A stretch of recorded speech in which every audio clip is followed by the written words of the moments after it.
Dimanche 18 juillet, un consortium de journalistes et une dizaine de médias internationaux révèlent une affaire d'espionnage international.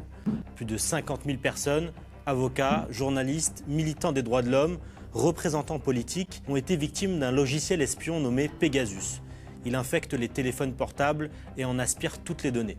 Ce logiciel a été produit par une société israélienne nommée NSO et il a été vendu à des États dictatoriaux. Alors j'avais été prévenue auparavant, avant la publication des premiers éléments de l'enquête, par le consortium Forbidden Stories. Il y avait déjà des soupçons d'espionnage et d'intrusion dans mon téléphone portable qui a été analysé par le Security Lab d'Amnesty International. Et là, en fait, le téléphone que j'ai maintenant n'est pas le même que celui que j'avais auparavant et qui probablement a été la cible d'un piratage très récemment. Je crois qu'il n'y a aucun doute là-dessus.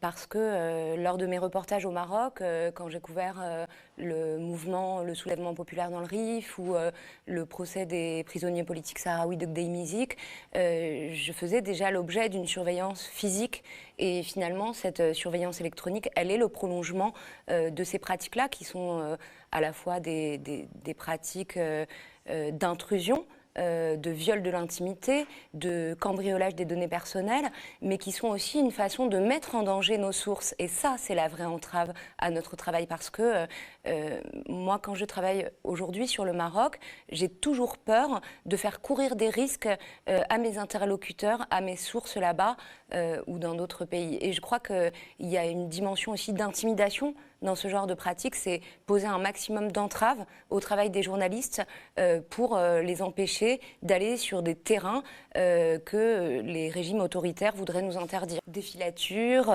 des agents civils qui t'attendent en bas de ton hôtel, à la porte de ton hébergement, qui se manifestent, qui intimident. Et je voudrais dire aussi que cette violence, elle n'est pas seulement symbolique, elle s'est aussi manifestée parfois de façon physique au cœur de Paris.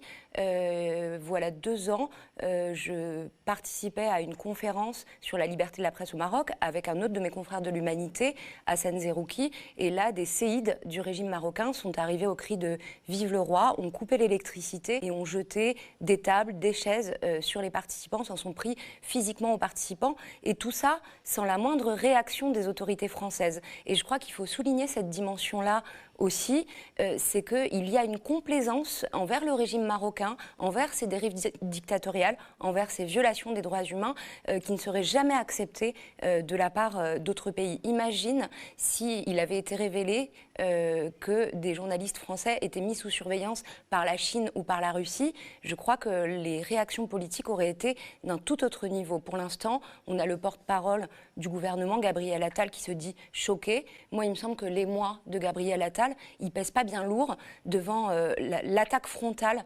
qu'on subit avec cette surveillance comme journaliste, l'attaque frontale contre notre travail, contre le secret de nos sources, contre notre sécurité numérique. Et je crois que ça demande une réaction à un tout autre niveau pour protéger la liberté de la presse, parce qu'en fait, c'est une façon d'avoir une portée extraterritoriale de la répression qui s'exerce sur nos confrères et nos consoeurs au Maroc. Nous, si on se saisit aussi d'un certain nombre de sujets ici, c'est parce que eux, là-bas, n'ont pas la possibilité, la marge de liberté pour conduire un certain nombre d'enquêtes. Mais si nous, ici aussi, nous sommes en danger, qui prendra le relais ? Nous, de notre côté, une plainte, oui, va être déposée. On est en train d'y travailler. Je crois que c'est le cas aussi de l'ensemble des autres médias qui ont été visés, pris pour cible. Mais je crois que les démarches judiciaires qu'on pourra faire n'auront pas de sens s'il n'y a pas aussi une réaction politique. Pas pour l'instant. Elles ne sont pas manifestées publiquement Pas à ma connaissance pour l'heure. Moi, j'ai envie de leur dire assez de complaisance avec un régime dictatorial qui jette des journalistes en prison, qui harcèle des défenseurs des droits humains et qui, en fait, déploie ses méthodes jusque sur notre sol. 50 000 journalistes, activistes, militants surveillés, c'est la plus grande histoire de surveillance depuis Snowden. Est-ce qu'aujourd'hui, on doit continuer à utiliser nos téléphones, nos smartphones quand on est journaliste ?